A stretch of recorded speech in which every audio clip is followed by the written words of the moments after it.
ilusiones, como promesas, y que solo vivía las promesas, ciego y sordo a todo lo que le anunciara la aventura. Olvidamos que el porvenir todavía no estaba allí. El individuo paseaba en una noche sin presagios, que le ofrecía en desorden sus riquezas monótonas. Él no escogía. He querido que los momentos de mi vida se sucedieran y ordenaran como los de una vida recordada. Es tanto como querer agarrar al tiempo por la cola.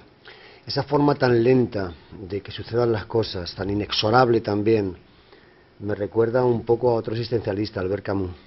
Sí, porque es la misma línea. Tiene la misma línea. Es absurdo también, porque tiene un toque absurdo. Y el Roquentin, el personaje principal de La náusea, uno sabe que está sucediendo lentamente pero inexorable.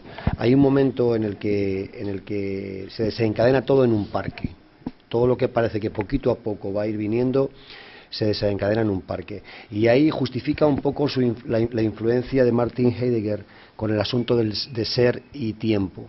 Y hay un fragmentito que yo he rescatado, que es precisamente, aunque él lo desarrolla en varias páginas, es sencillamente sentado en un banco en un parque, pero tiene que ver un poco con ese pensamiento de Heidegger. Estaba pues hace un momento en el jardín público. La raíz del castaño se hundía en la tierra justamente por debajo de mi banco. No me acordaba ya de que esto era una raíz. Las palabras se habían desvanecido y con ellas la significación de las cosas, sus modos de empleo, las débiles marcas que los hombres han trazado en su superficie. Estaba sentado, un poco inclinado, la cabeza baja, solo ante esa masa negra y dudosa, eternamente bruta y que me causaba miedo. Y después tuve esta iluminación. Fíjate qué forma tan lenta de preparar lo que su imaginación, lo que su trayectoria va a desencadenar en ese momento. La verdad es que es brillante, pero tiene ese punto de ir enumerando las cosas muy poco a poco, siempre con sentido, porque siempre está influenciado. La filosofía, desde luego, no desaparece en ningún momento de su escritura. Pero también, Oscar, hay que ver que en el momento que él escribe esto, en 1938, acabamos de salir, o hacía poco, todavía se siente un poco la crisis. Primero, después de la Primera Guerra Mundial, la crisis económica que sacudió a toda Europa, especialmente Alemania y en Europa. Pero ese desencanto que había en los años 30 y esa guerra a punto de llegar, ya un año más tarde que llega la guerra, cuando Francia e Inglaterra declaran la guerra a Adolf Hitler, cuando él invade Polonia el 1 de septiembre de 1939. Entonces había una especie de desencanto y en un sentido la náusea lo que recoge es ese desencanto que estaba latente ya en toda Europa. Cuando a mí me tocó leer La náusea por primera vez, eran en mis años universitarios, y lógicamente creó un fuerte impacto porque era el tiempo en el cual uno estaba más propenso a dejarse llevar por teorías como estas, porque hasta cierto punto uno era un renegado social. Por eso llegó a amar el marxismo, por eso llegó a amar hasta el extremo, ¿no?, amar el anarquismo. Pero cuando leí la novela La náusea de Jean-Paul Sartre, que oía algunos comentarios o leí algunos comentarios que hablaban de la absurdidad de la novela, a mí siempre me chocó. Luego que la volví a leer 15 años después, también me seguía chocando. Y ahora que estamos abordando la obra completa, el pensamiento completo de Jean-Paul Sartre, todavía me sigue chocando el término absurdo, porque el término absurdo no va, pienso, con el existencialismo sartreano.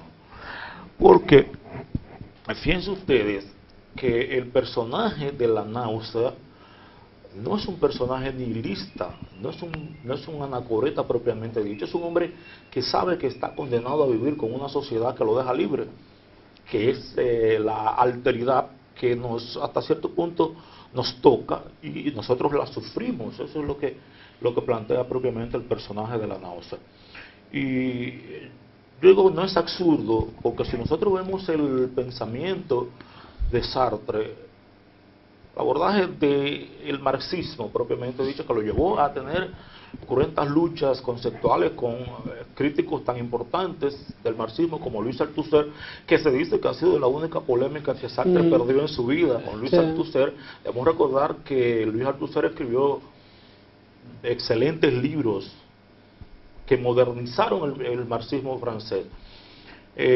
Para Sartre el marxismo no debía ser un asunto de Estado, no debía ser un propósito de Estado, sino que el marxismo, más que un movimiento político, era un movimiento filosófico que justificaba el hecho de que el hombre debía buscar su bienestar, pero no el bienestar ramplón, de buscar las necesidades básicas de comida, techo, de educación, de buscar la conciencia del ser humano frente al hecho social. Escribió, eso fue lo que más Crítica de la razón dialéctica, que la escribió en los años 60.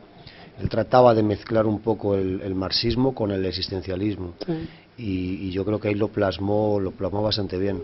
Pero es que es un poco ambiguo hablar del absurdo, porque parece que todo lo que no se entienda, lo que el lector, lo que nosotros como lectores, ni siquiera como analistas, como lectores, nos parecen actitudes extrañas, poco convencionales, ya nos parecen absurdas, que es lo que hablaba yo, que nos pasaba también con Albert Camus cuando lo abordamos aquí, con el túnel. Un aspecto que quizás no hayamos abordado todavía es el compromiso, o sea, el intelectual y el compromiso del intelectual. Y no estaría de más aprovechar el espacio para hacer una comparación con lo que ha pasado con los intelectuales últimamente. Si comparamos los intelectuales en República Dominicana y los intelectuales en un país como Francia, y hablamos específicamente de Jean-Paul Sartre, que es el heredero más directo de Émile Zola, con el J'accuse famoso ese, con el Yo acuso, que lo declara quizás el primer intelectual francés de final del siglo XIX y principios del siglo XX. Uno nota que los intelectuales son personas comprometidas con su sociedad, ni siquiera con su clase social, porque Jean-Paul Sartre era burgués, o sea, era hijo de un militar. Además de eso, un tío de él era Schweitzer, que fue un médico muy famoso en África, y a pesar de ser burgués, él nunca estuvo del lado de la burguesía. Él fue uno de los intelectuales que más atacó la burguesía. Si comparamos estos intelectuales que se van siempre por la defensa de las causas más justas y que no se apegan al poder, y uno hace un análisis, una comparación con lo que ha pasado con los intelectuales dominicanos para tener un punto de comparación, uno nota que en República Dominicana los intelectuales desaparecieron, tragados precisamente por un problema que Jean-Paul Sartre no tuvo, que fue el problema económico.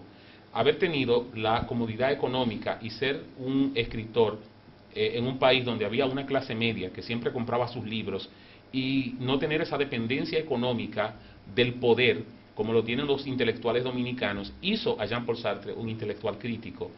En República Dominicana, todo lo contrario, los intelectuales se han apegado mucho al gobierno o a los gobiernos o a los políticos, y de alguna manera se han dejado resolver un poquito la vida para dejar de criticar los males sociales. Pareciera como que el país está viviendo ahora de una manera perfecta, y si uno ve lo que hacía Jean-Paul Sartre, por ejemplo, que a pesar de la comodidad que le ofrecía el poder, e incluso cuando llega a rechazar un premio tan importante como el premio Nobel, o sea, uno no se imagina un intelectual dominicano rechazando un premio, ni siquiera un premio local, porque lo aprovecharía. Es como si de repente la intelectualidad se hubiese muerto en el país, en comparación con estos hombres que tenían una ética que no le permitía romperla, ni por dinero, ni por poder, ni por nada. O sea, intelectuales éticos, y eso ha desaparecido.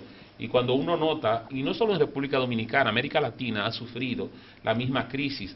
Si uno se pone a analizar cuáles son los intelectuales latinoamericanos ahora mismo que tienen una voz, no sé, están llamando la atención de lo que está pasando en América Latina, no hay tantos intelectuales, o hay muy pocos, o no hay como una cabeza visible que uno diga, ese es el intelectual que está sin llamando. embargo, él, aunque vino así de una posición bastante cómoda, relativamente cómoda, vivió bastante austeramente. Él renunció a su posición. Sí, él vivió bastante austeramente. Él daba clases hasta que pudo vivir de la literatura. Y estuvo comprometido, como siempre, a las causas sociales, incluyendo esa última marcha que se efectuó en Francia a final de 3 o 4 años antes de su muerte. Y yo pienso que ese mismo peso social que él